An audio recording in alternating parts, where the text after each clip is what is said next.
dangerous. He's mad. I do so love custard. Or was it mustard? We removed your brain.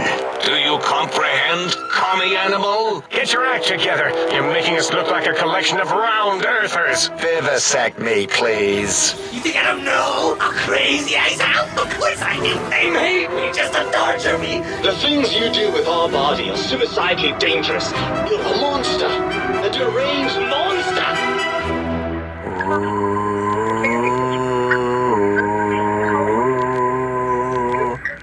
While leaving the X2 facility via that catwalk and ramp in episode 2, the catwalk winds around a mountainous path until we arrive at what looks like some sort of graveyard. This is the Cuckoo's Nest, and here we find 3 graves. If we have a shovel in our inventory, we can inspect them where we find a little bit of ammunition. There are 2 more graves hidden southwest of these 3, and they're a little trickier to find and they don't appear to be lined by stone, but they also have ammunition and chems inside. Nearby, we find a bunch of trash strewn about, as well as a locker with even more combat armor inside. It doesn't take long while exploring the Big Empty to collect quite a stash of combat armor. On the ground, we find an animal cage, which almost looks like a ransacked teddy bear home. We find a teddy bear on the ground and a teeny tiny mattress covered in blood. It almost looks like a teddy bear murder scene. Continuing along, we find another locker, but this one has what by now is a familiar symbol. It looks like the old pre-war flag, but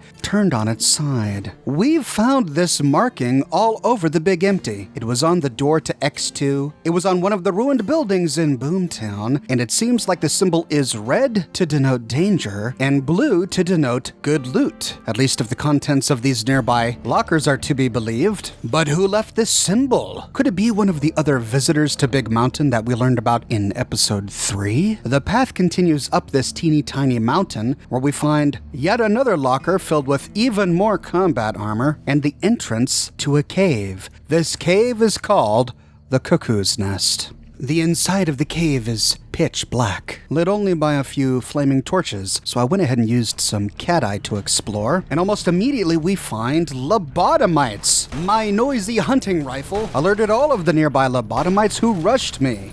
One of these lobotomites is a boss lobotomite named Test Subject Number 1. In my game, I didn't find him to be any more difficult than the other lobotomites, and he didn't have anything interesting on his inventory. Once dead, we can explore. We see trash and garbage everywhere and dismembered corpses. On the ground, we find a human torso that looks almost like it's been skinned.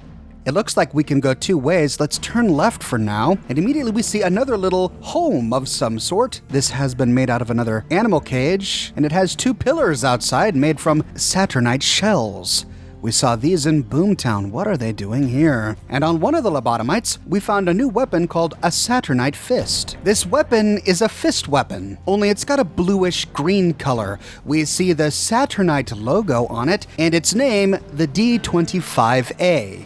We recall that the Saturnite company also created the Cosmic Knives, which we found at the Sierra Madre, and it seems like the Big Empty may be where this company had the focus of its production and research. The Saturnite fist has the second lowest damage of all power fists in the game. However, it also has the lowest weight, which means that it can attack faster. This brings the DPS of a Saturnite fist up to 63, which is okay compared to other power fists, better than a normal one even with upgrades installed, and almost as good as the one we get from Salt Upon Wounds in Honest Hearts. The only thing that makes Salt Upon Wounds Power Fist better is the poison effect that comes with it. This Saturnite Fist doesn't have an additional effect.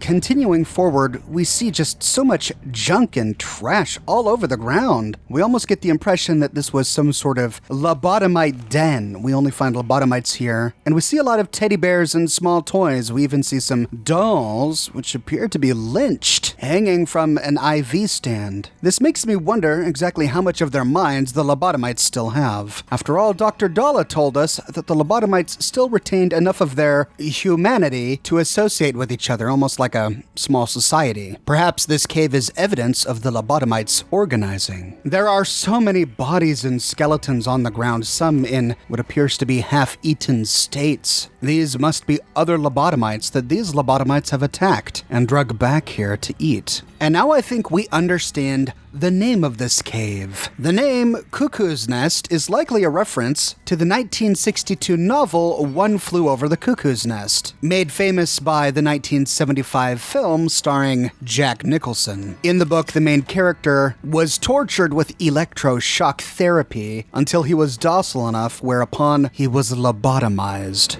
In the northeastern corner of the cave, we find a refrigerator filled with human body parts, meat, and surrounded by toasters. Right next to this are 2 shelving units covered in scrap electronics and more toasters. On a plank of wood, flanked by 2 skulls and an array of black candles, is a holotape containing the personality of a toaster. If we take the holotape back to our home at the sink, we can walk to the bedroom and turn around to activate the toaster beneath the Edotronic. Doing so installs the personality files from the holotape. I am online once again! Tremble, world, before my electric heating coil of doom! I'm afraid to ask what your function is. You should be afraid! I am the scourge of all small appliances, and the boogeyman that keeps lesser toasters awake at night. So you murder toasters? Not just murder! I tear them apart and render them down to their base components! Once their guts are spilled, you can do with them what you like! Tremble? You're a toaster! How fearsome can you be? A toaster is just a death ray with a smaller power supply.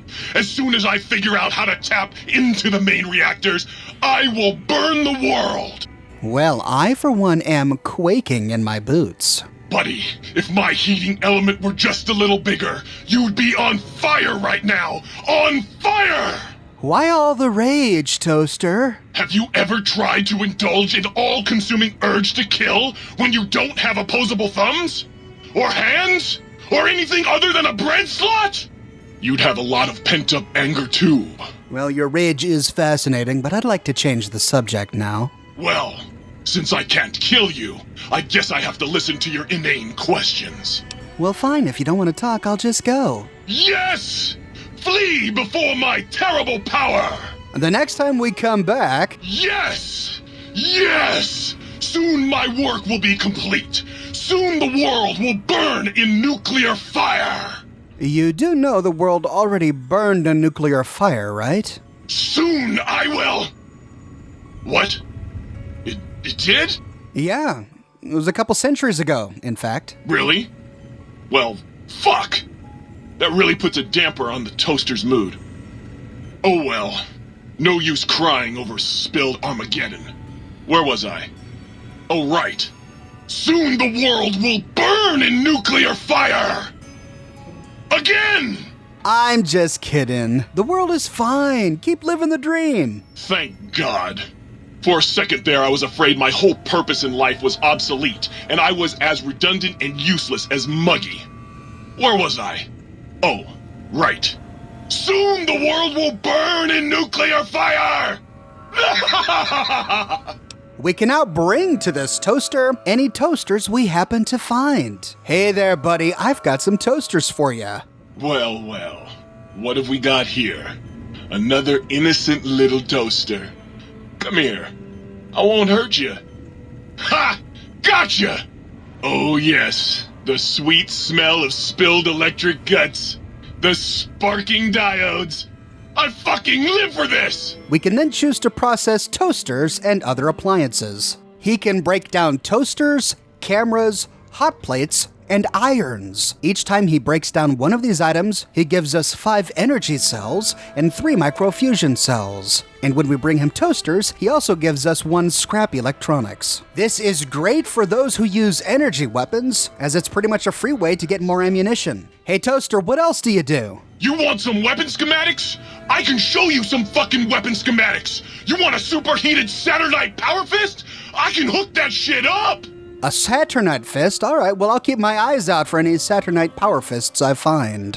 You find one, you bring it on back here, and we'll burn this mother down! Hey, well, we did find that one in the Cuckoo's nest. We can hand it over to him. Oh, baby. That is a thing of fucking beauty. Give it here. I'll soup it up for you.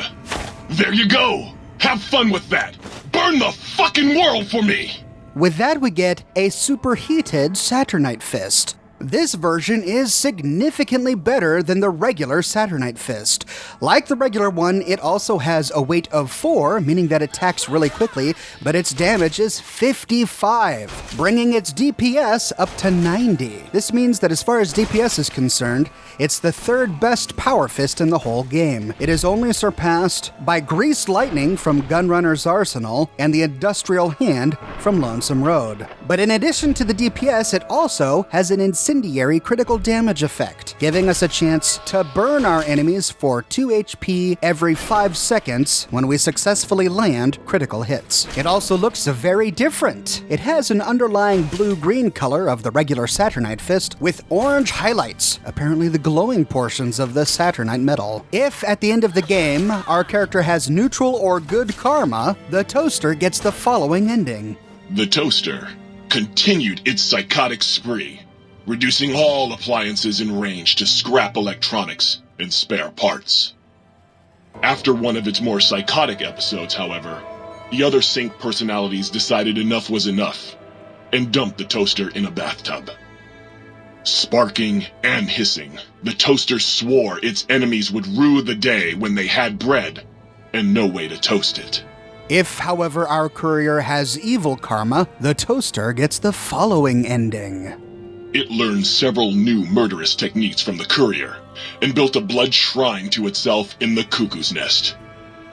The cave floor was soon filled with the horror of 100 gutted toasters, a silent, grisly, unplugged audience. Their purpose? To toast bread, unfulfilled. Now, of course, fans of old-school sci-fi will recognize the toaster as a reference to the British sitcom Red Dwarf. In that comedy sci-fi series, a toaster appeared as a recurring character in a number of episodes, although his personality was slightly different from the one we find in The Sync. His personality was more interested in providing you with toast than world domination. He wants everyone to eat toast all of the time. He's obsessed with it. Howdy doodly do. How's it going? I'm Talkie. Talkie Toaster, your chirpy breakfast companion. Talkie's the name, toasting's the game. Anyone like any toast? Look, I don't want any toast, and he doesn't want any toast. In fact, no one around here wants any toast. Not now, not ever. No toast. How about a muffin? Oh, muffins. Oh, we don't like muffins round here. Ah, so you're a waffle man. Now, you listen here. You will not offer any grilled bread products to any member of the crew. Now, if you do, you will be on the receiving end of a very large polo mallet. Can I ask just one question? Of course. Would anyone like any toast? Now, the toaster mentioned something about being as useless as Muggy. I wonder why he would say something like that. And we need to figure out exactly what Muggy does. To do so, we travel to the northeastern side of the crater. Just north of Z14, we find a derelict factory, the Securitron deconstruction plant. Near the front door, we find an old military truck. We see filing cabinets in the back, and if we hop up on inside, we see a holotape. Sync Project Muggy. Surrounding this holotape are a bunch of mugs, and we should probably loot these. Just outside the door to the building, we find 3 boxes, and just as we're about to enter, we get seen by an enemy, but I don't recall seeing any enemies. Then 2 damaged Securitrons roll out from a nearby fenced-off area.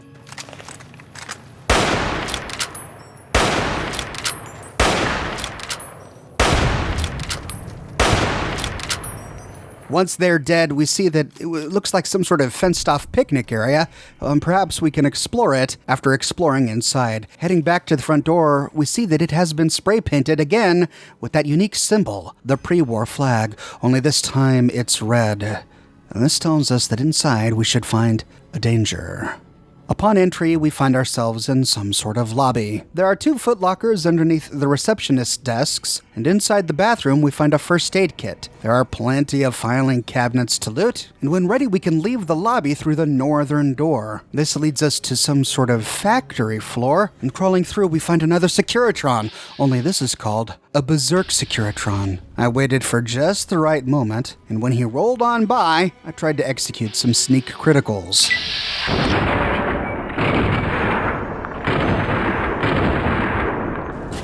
But I chose to use the wrong weapon. I should have used my sonic emitter. What was I thinking? And another Securitron came to this one's aid. After a prolonged fight, I managed to kill one, and then going back to the door and peering around the corner, we find the other.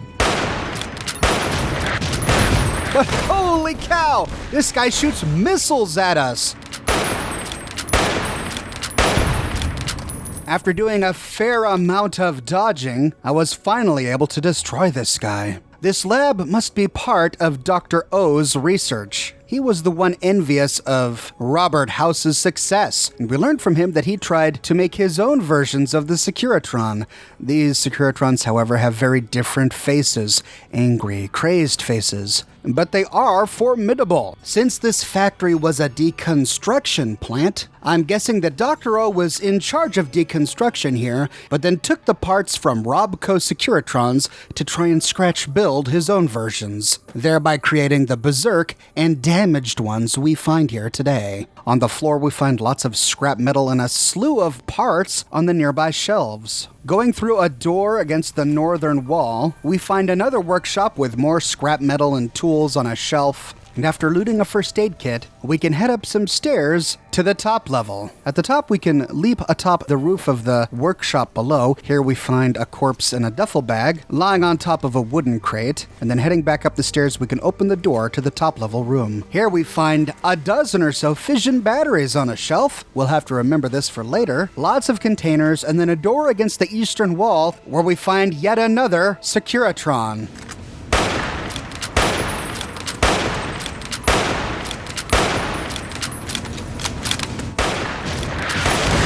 These guys are armed with missiles, but at least they move so slowly, we can dodge out of the way. After the Securitrons are dead, we can continue to explore the catwalks, where we find a pod floating in the northwestern corner. Here we find the corpse of what may have been the factory supervisor. He sits at his desk with his broken terminal and a beer. There's a teeny tiny safe on the ground next to his desk, but it's open. All we find in this little pod is a bunch of scrap electronics. So heading back the way we came, we can instead go through the eastern door. This leads us to a big room built upon these catwalks. We see Protectron charging docks against the southern wall, and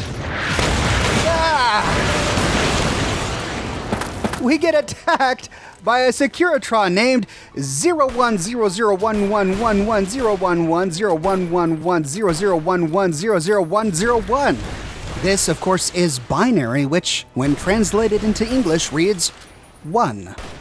1 is noticeably larger than the other Securitrons, and is unique, being the only Securitron, besides Victor, that can do melee damage. At last, I stopped fooling around with this hunter's rifle and pulled out Fido to finish him off. On his wreckage, we find some scrap electronics and the holotape Muggy upgrade, parts production. When done, we can loot this top floor of a slew of scrap and some minor chems before heading downstairs and out the side door. This side door leads to the picnic area that we were attacked from when we first arrived. We see that the workers here must have been in the middle of a company breakfast when the bombs dropped. There are plates and silverware and drinks still laid out. We also find a copy of Lad's Life.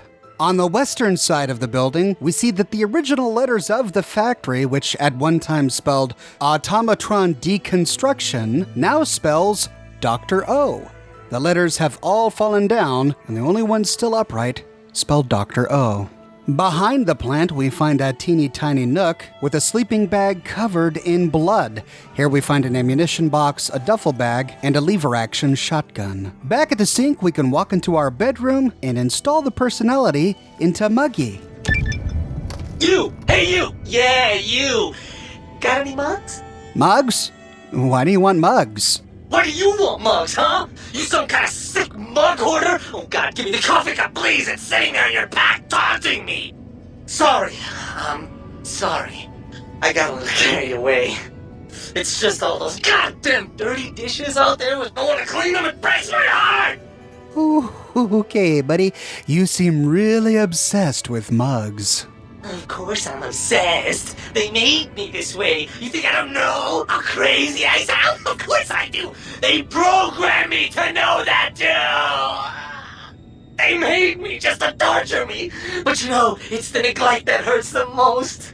Hey, everybody, let's turn ourselves into robot brains in jars. Do you know how many coffee cups giant robot brains in jars use on a daily basis? Not fucking many! What do you do with the mugs? I'm supposed to keep them clean. Oh, God! The thought of all those dirty dishes out there makes me crazy. Most of them are probably beyond saving now. The only thing left is break them down and process them for raw materials. I guess you could have those. Can you do anything else? Anything else, she asks, like I don't long for the chance to be more than a neurotic busboy. If you must know, at one point Dr. Mobius programmed me to manufacture electronic components in my central chassis.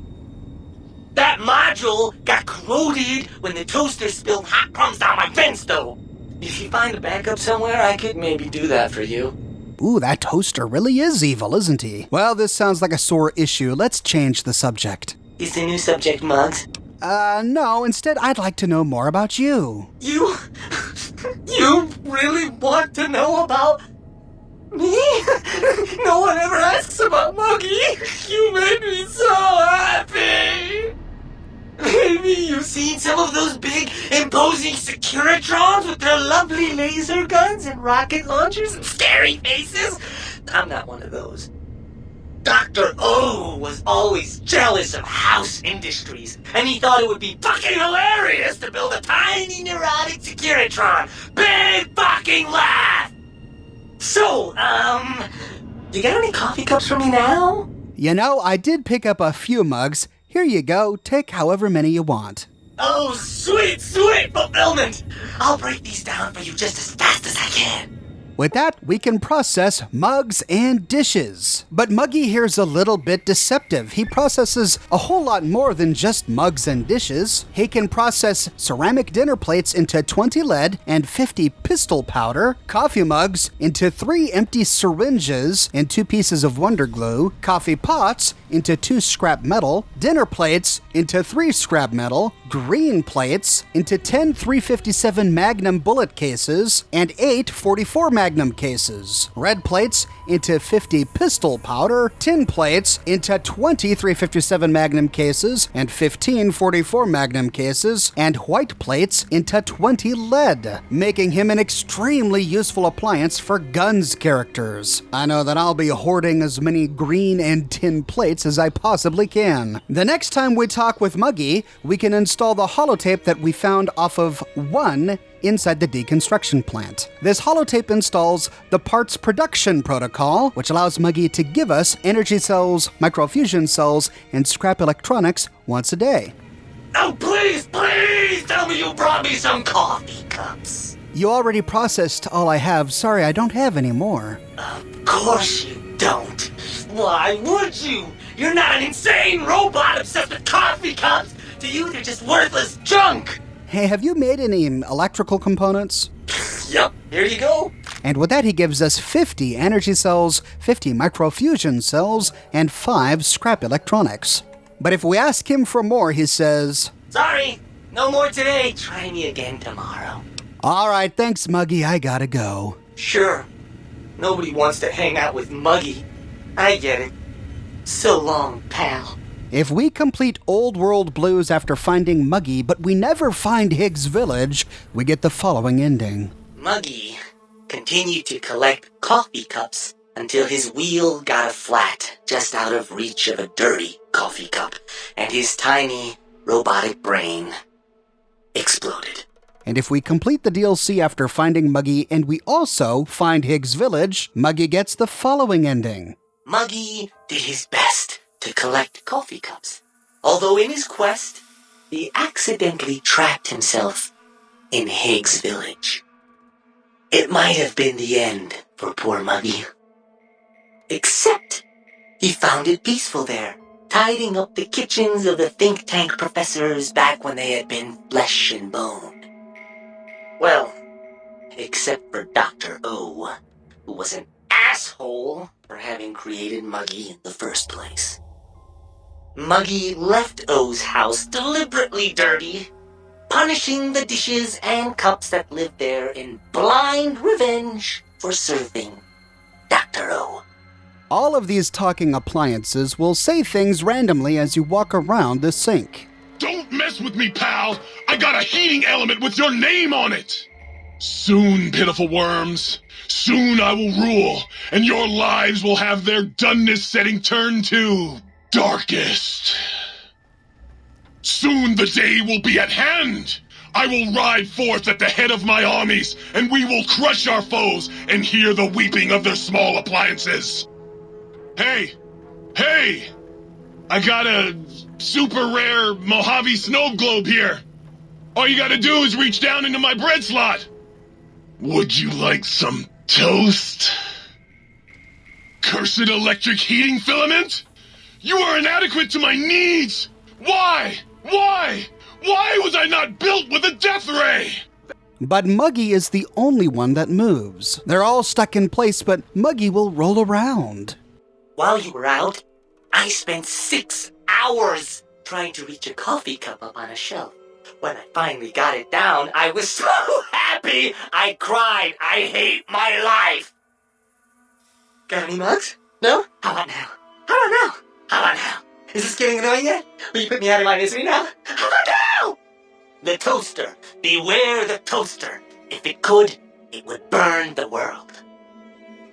One time, the biological research station told me he dropped a mug down his processing chute. When I reached in, he seeded me.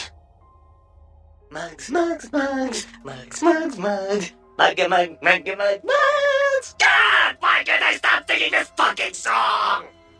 I love mugs so much, I just might kill myself. Now you saw me complete 2 quests and get an achievement while talking to Muggy. We complete the quest, all my friends have off switches after getting every single appliance artificial intelligence in Big Mountain. Since Muggy was the last one I found, I completed the quest after talking with Muggy. Once we complete that quest, we get the achievement, Making Friends. We then get a new quest called Influencing People, where we have to collect all of the upgrades for each appliance, such as the upgrade we found off of 1 that allowed Muggy to give us scrap electronics every day. Once we install the final upgrade, we complete the quest Influencing People, which I just so happened to complete after installing Muggy's upgrade. But even though Muggy was the last one that I found, never fear, ladies and gentlemen, there are so many more personalities that are each as quirky and insane as Toaster and Muggy. And I'll be sure to make videos for all of them in the upcoming days. If you don't want to miss the next episode, be sure to subscribe and to click that bell notification button. I've got a new shirt in the shop, folks. Awe, true to Kaisar. Now you can sport your Legion pride with one of my shirts having the iconic bull logo on the front with the words Always True to Kaisar and a Legion mask on the back with the words Retribution. You can find a link to my shop in the description below, or you can click here. Thank you so much for watching. If you like what I do and you want to support me in a more personal way, consider becoming one of my patrons on Patreon. But more than anything, I'm just so glad you're here watching this video with me today. Thank you so much for watching, and I'll see you tomorrow morning, bright and early, with a brand new video.